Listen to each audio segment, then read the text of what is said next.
All right. And now I need to Hello. record, right? Yes. Sweet. Welcome everybody. Yeah. Welcome, welcome. Ops Experts Club 2.0. This is more of like the behind the scenes version, is what we're doing here.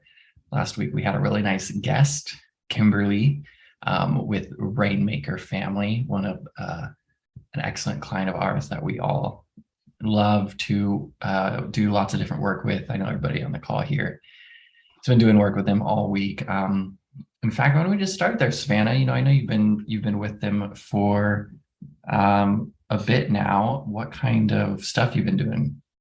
The main thing we're trying to do right now is setting them up for they've had a lot of growth in a short amount of time. So we're just trying to make sure that all their systems are holding strong and training some existing staff and bringing on new staff on customer experience things so everyone can kind of lend a hand because they are. Is your coffee okay? That was an expression like that was not good coffee. It's hot still.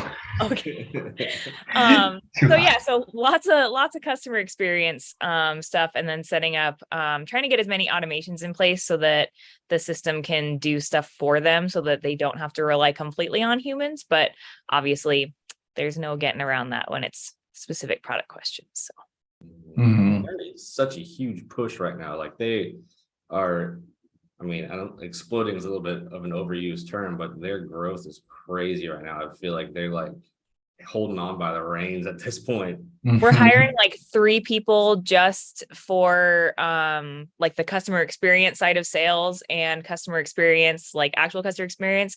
We already have someone that we hired last week. They brought on like well, you guys know more than me on the closers and setters, like for like their actual sales team. They brought on like more than 5 people. It's just yeah, it's an insane period of growth, which is like really exciting to see for a client that we just, that we've been helping and then Mhm. Yep. I think it's been a really good thing to help them try to be a little less reliant on people and more reliant on processes. Um, Especially as some of these companies, they start to burst out of that infant stage. You do end up losing some of those people that hold everything in their brain. And Mhm. then you're like, now what do we do? So it's been really nice to help them start to build up those processes so they aren't people reliant. yep. As great as Kimberly is, you can't have 100 Kimberlys. Mhm. There's only Much as we all wish. one. Yeah, She's I working with mean, 5 people, I think, but still. she is, but I mean, the goal, if you're running a good business, is to grow people out of their roles. You never really want somebody stagnant, no matter how good they are. You want everybody to be learning and growing, because if they learn and grow, then your company learns and grows. And That is a very fair point. eventually, they might leave and start their own company, but you know, they've helped your business. So that's awesome to hear. So, there's a lot of things going on with them. It was fun to have Kimberly on last week. Um, yeah. So, Ben, you have anything from our time with Kimberly?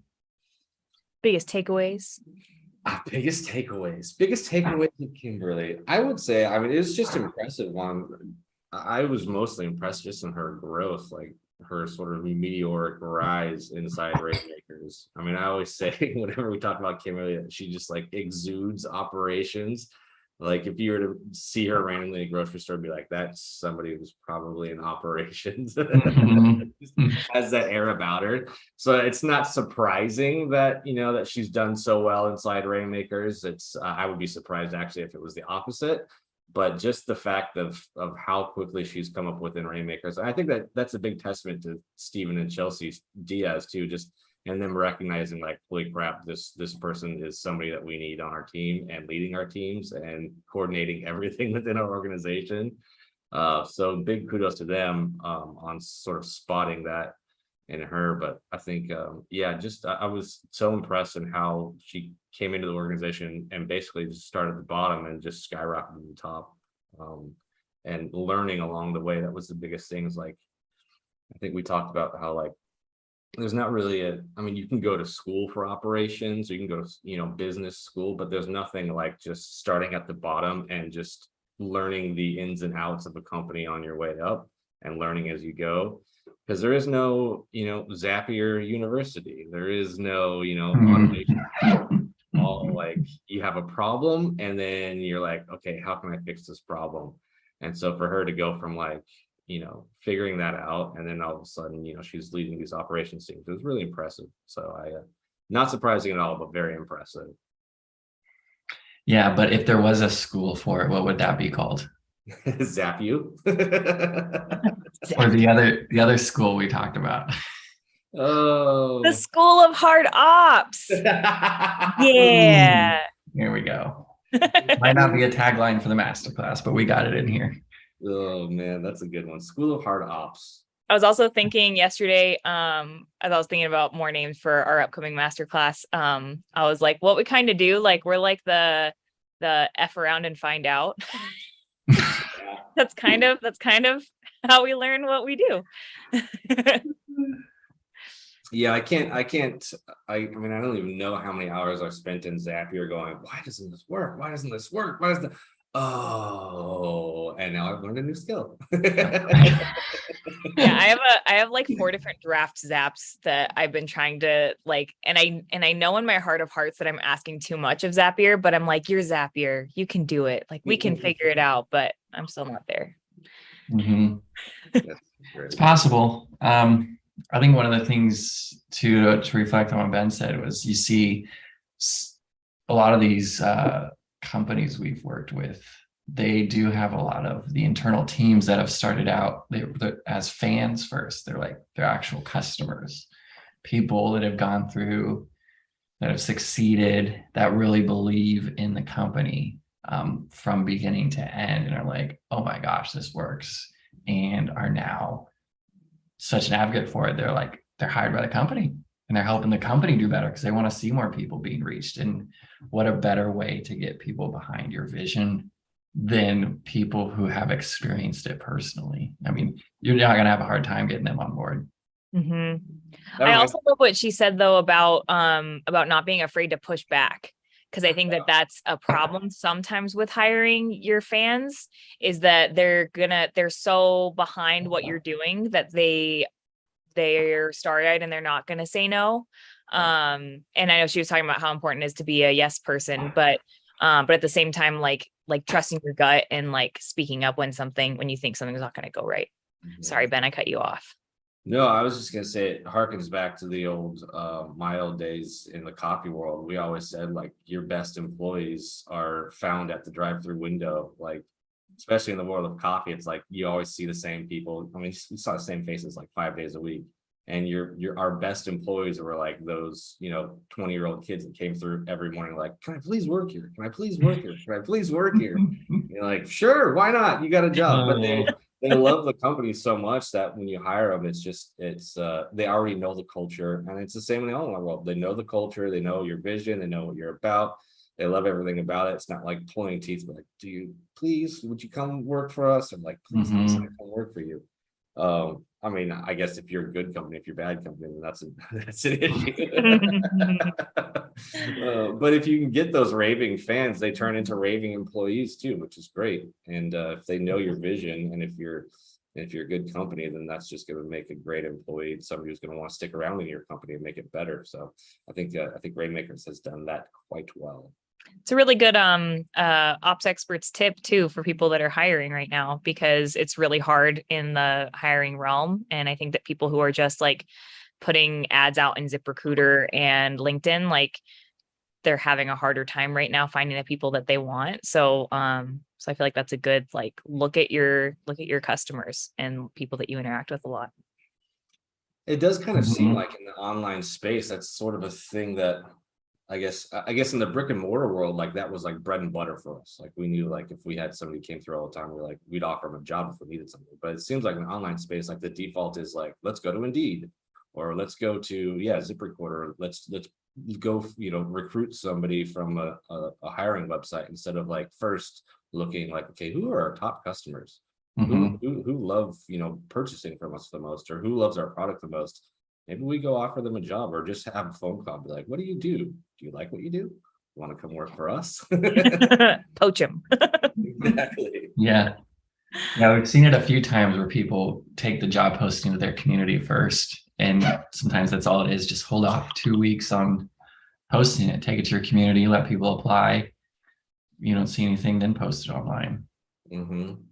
I think it helps your organization stay more cohesive. Like it's always so tough. I mean, I don't want to beat a dead horse with brick and mortar, but we always, even when it came to promoting positions, in my 10, 11 years working with this company, we never once hired a manager from without. Every position was promoted from within, because you just keep that culture going through your company. I think same should be with these online groups. Promote from within, because then you don't have to struggle with like teaching this random person who may have Googled your company and figured out that you sell a product. You don't have to try and instill your culture in them, have to try and like, this is how we really do things. This is who we really target. There's this whole onboarding process of just like who we are as a company.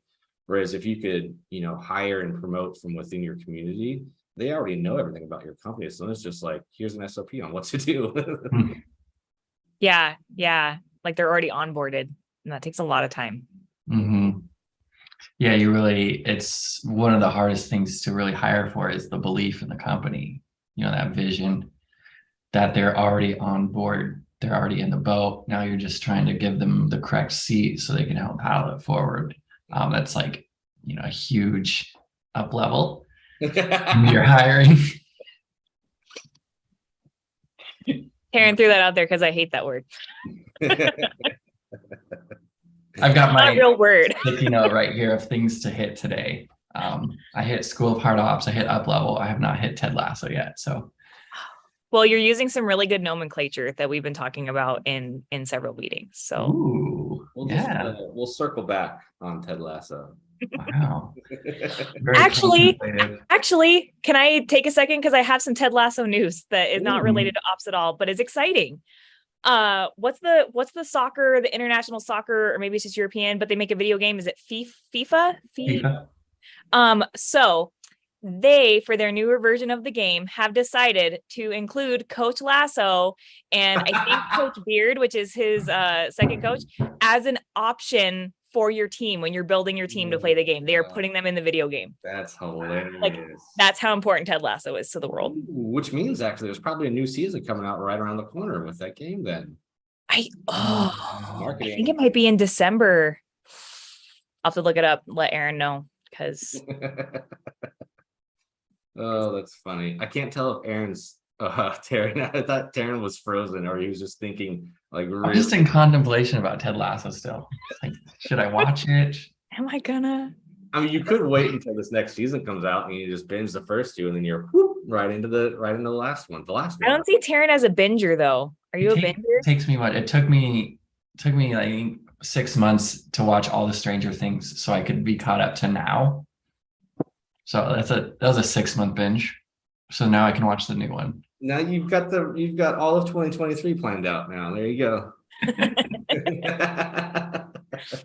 just saying, FIFA thinks he's cool, so sweet. We hit it across Ted Lasso off the list here. Got it. Awesome. Just found out this morning, like just for this meeting. Wow. That's actually pretty great. Yeah. Anyway, I feel like that is, you haven't watched it, so you don't know, but the topic of Ted Lasso is kind of a good segue to imposter syndrome, though, which Kimberly also talked about last week. Fair.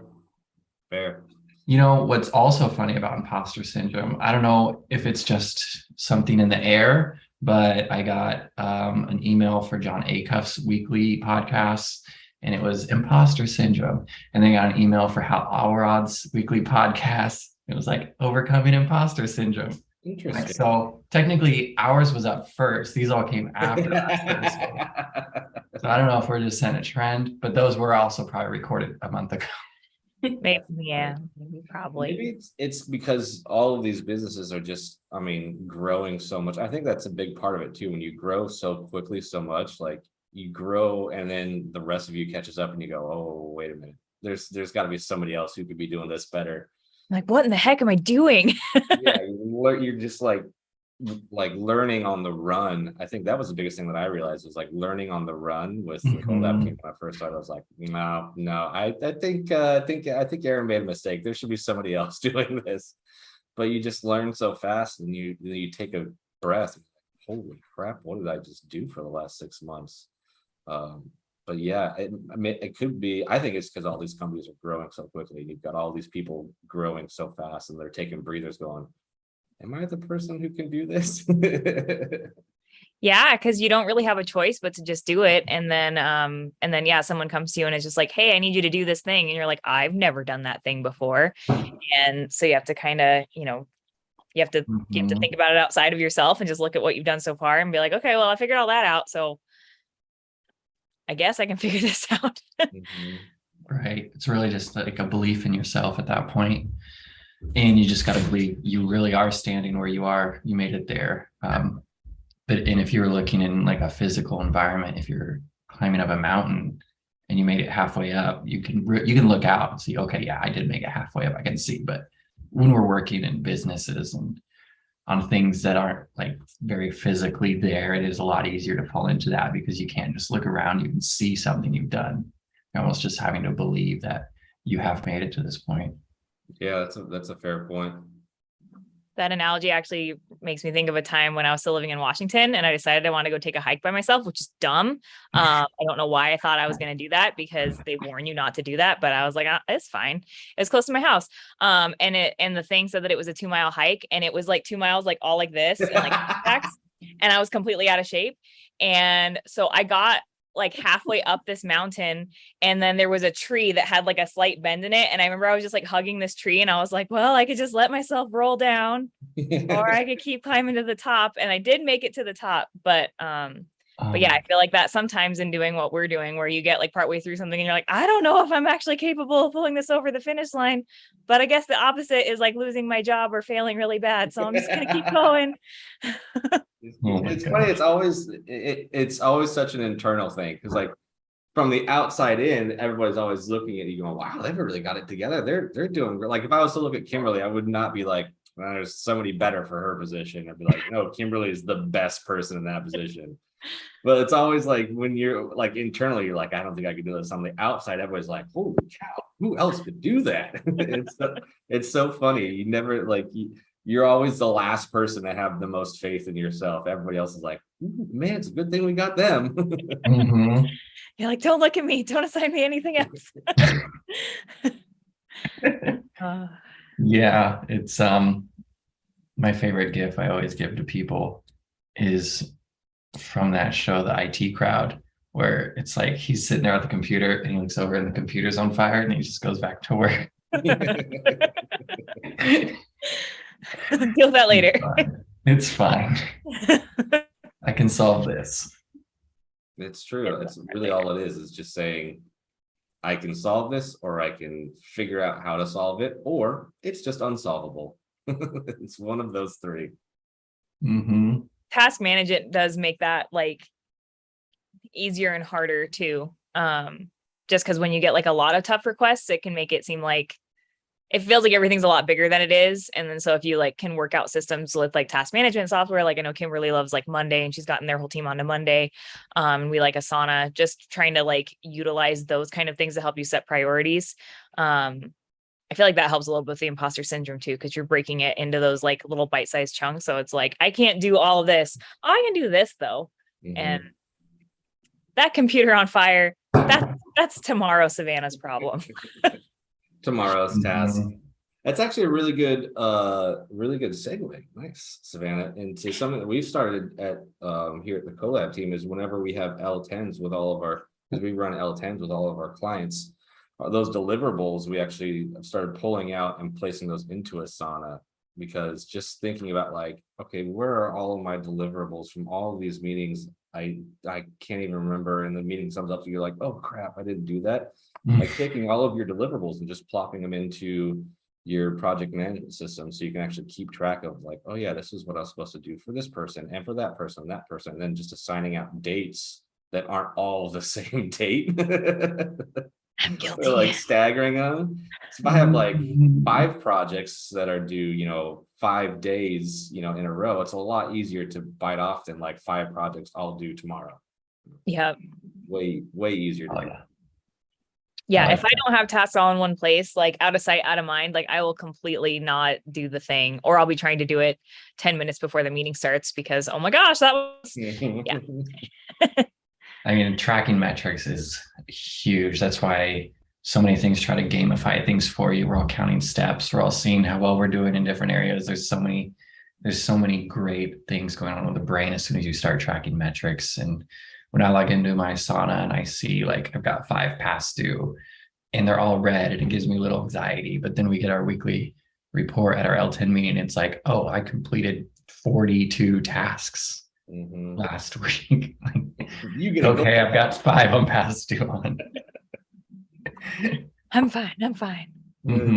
That's a little bit of the mountain you get to climb. You're like, oh, I made it a little bit farther up the mountain. I've got my 42 tasks done. 75 more come in. Oh, the mountain just got taller. Bringing it back to parenting analogy, because that like it's like you got to take those little wins. So my daughter loves to play dress up, and her favorite thing to dress up as right now is Elsa, and she has this Elsa dress that she borrows from daycare, and it's like a rag, like it's like not even really an Elsa dress anymore, but it still has the cape. Anyway, I could not get her out of it this morning to get her to preschool, and I was like starting to freak out because we have a 10-minute window that you're supposed to drop them off in, and I got her, like I even texted the teacher and it wasn't going through, and then so we were pulling in at 9:31, which is 1 minute past the 10-minute window that you're supposed to drop them off. And as I'm pulling her up, 3 more parents like rush up and pull in at the same time. So I was like, yes, okay, we're not the late ones. We're just one of the late ones. But it made me feel so much better that I have her so much more on time most of the time. That's nice. I wasn't alone. That's funny. And you don't want her to go to daycare dressed as Elsa? Is that the issue? It'd be a little bit of a distraction, and they have like a dance section. And I know that if she showed up in like a tattered Elsa thing with a cape, that she would just like rip it apart and trip, and it would be a bad time. So, gotta wear real clothes. Okay. Sometimes. I mean, we all want to dress up as Elsa with a cape, but I actually had my Elsa costume on about 20 minutes ago. I had to take it off for this. When we're done, good task management. You showed up on time. You know. When we're done, I'm going right back into the Elsa costume. Nice. Good. I need pictures of that. Ben and Sparkles. They're called sequins. This dress has sequins and sparkles and a snowflake brooch. Wow. It's got everything. Wow. There's a reason it's her favorite, but yeah, it's falling apart. Well, Ops Experts Club, here we are. We talk about operations and Elsa. I guess we can give a quick plug into something we got coming up in a couple weeks. Do you think it's too soon? It's hard enough, right? It's hard set. We got the dates. Yeah. What's coming up, Ben? Let's see, October. We've got Halloween is in October. We've got some challenge. You mean Rocktober? Rocktober, yep. Best of all is our Ops Experts Masterclass coming up second week of October. So that's all I have to say about it. Or the first week. Depends on how you do your weeks. Yeah, I guess that's true. The 5th through the 8th, right? 5th through the 8th. Yep. We're going to be 3 days of the School of Hard Ops, or 3 days of up-leveling your operations, or setting a foundation to scale your business. All of these are applicable and will be one of those taglines made it to the list, so you can find out soon. You'll have to join to figure out which tagline. But yeah, I mean, 3 days of it's something we did with Coffee Experts Club, where we just sort of like deep dive into basically a masterclass. What you would expect a masterclass to be in the coffee world. For us, a couple months ago now, it was about starting your first drive-through, and this is about this masterclass in the ops world. The ops side of Collab Team will be about, how do you create 3 really good pillars of operations? Tech automations, job description, org charts, the 3 main things that will help prop up keep your business growing in the online space. So I think And we're really encouraging teams to get in on this together, right? So that like you can like kill many birds with one stone, kind of get everyone like a really good crash course in operations. So if you have a team that's like a little bit green on some of those things, just bringing everybody on and kind of getting a good like quick download on things to help the company be more successful and get those foundations in place. Yep. Yeah, it'll be free. Don't rely on just like your head ops person. Bring the whole team in, so your head ops person doesn't have to then go, here's what I learned, guys. Like, have everybody learn together. So then it's just like, okay, let's go. Let us make many Kimberlys. Many Many. will be birthed. Many, M-A-N-Y, not many. We don't need really tiny Kimberlys. I mean, she has those too, but There's too many. Yes, that'll be fun. It'll be free. Be lots of good training. Bring the whole team. Have a watch party, which I've never done, so I don't even know why I'm suggesting it. But do it. Eat some popcorn. Watch us. We'll all be here. Same time, right? We agree at the same time. Yeah. It'll be 10 a.m. Pacific. Don't even have to change your schedule. Yeah, link coming soon. So if you're listening to us now, then you don't have to worry about not finding the link. You'll see it when it's ready. If you somehow found us here. So yeah, we'll get that out soon, and it will be a fun adventure. I think so. And next week we have another guest speaker. Is that correct? I think so. Who do we have? Do you know? It's going to be a surprise to everybody. It's a surprise. All right. I love surprises. Jess coming next week. Okay. Who? Jess? Maybe. Jess? Okay, we'll find out. It'll be a surprise for everybody. Another fun Q&A. Ops experts. Here we go. Yeah, it'll be the same time, same place. Same batch. Not on the calendar yet. Same people +1. Yeah, so we'll see. We'll see you all there. I think that'll be a good time. We like asking questions. They may or may not be the same questions. We'll find out next week. Regardless, it'll be very different answers. So this is true. Exactly. Stay tuned to find out who's joining next week. Yes. Sweet. Well, thanks, Savannah. Thanks, Ben. It's a good time. Thank you, Taryn.